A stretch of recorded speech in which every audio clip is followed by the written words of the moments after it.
Hey everyone, it's Maria, and today I'm going to be talking to you about what I am planning on reading for in honor of Black History Month. Personally, I am really excited because I actually finally started the longest audiobook that I've ever listened to, Roots.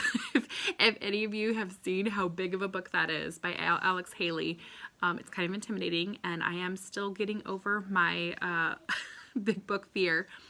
I started listening to the audiobook of it. It was available through Hoopla at my library, and I am so impressed already. I've gotten through an hour of it. There's 30 hours. I've already cried once.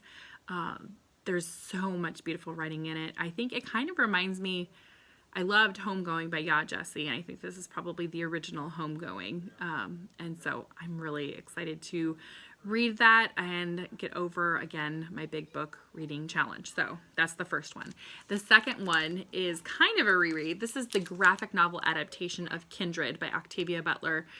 I really liked Kindred. I started Parable of the Sower, but I don't know if I'm going to, I had to take it back to the library, and I'm not sure if it's just the right fit for me right now or not, but I've been kind of cramped for reading time lately, so I'm excited about picking up Kindred as a graphic novel. Kindred is a time travel kind of book of a woman from the 70s who goes back in time. She just keeps getting pulled back in time to this other slave time where she keeps having to save this white person who I don't want to give too much away.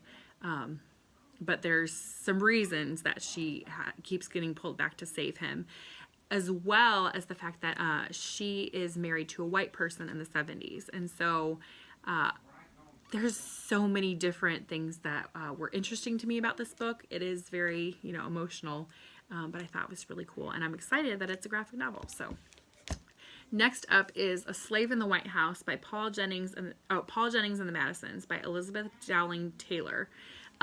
This is apparently, I just saw this and picked up on a whim. This is, Paul Jennings was one of James Madison's slaves. And so he actually wrote a narrative of his life there and what it was like. And there's been more research since that has come out about him and his situation. And I think it's just going to be a really interesting take. I actually don't know very much about James Madison, to be perfectly honest, other than what I know from Hamilton. So I think it would be kind of an interesting read. I just kind of picked it up on a whim. Next up is the first of the March trilogy. This is by John Lewis, Andrew Adden, and Nate Powell. John Lewis is the Congressman John Lewis, who I really respect and admire. I've been meaning to get to this for a long time. I don't know if I'll pick up the other two or not this month, but I saw this in the library and I grabbed it. And finally is Dear Martin by Nick Stone. And this kind of reminds me a little bit about reading some of the nonfiction that I really appreciate about the injustice in the criminal system. Just Mercy by Brian Stevenson is one of my favorite nonfiction books. And this is told YA perspective of this boy who, he's almost a man, I guess. He's going to graduate soon. He's headed towards a very bright future, and he gets arrested for something that I don't think is his fault. So I'm excited about picking this up. I think he obviously has been studying the writings of Martin Luther King Jr., and that really affects him.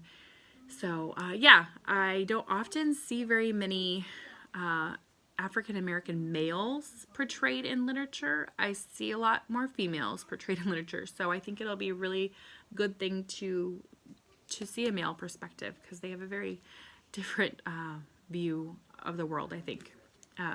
Anyway, that is what I'm excited about reading for Black History Month. I have some other books in the works, but those are the ones that I'm really prioritizing because it is February.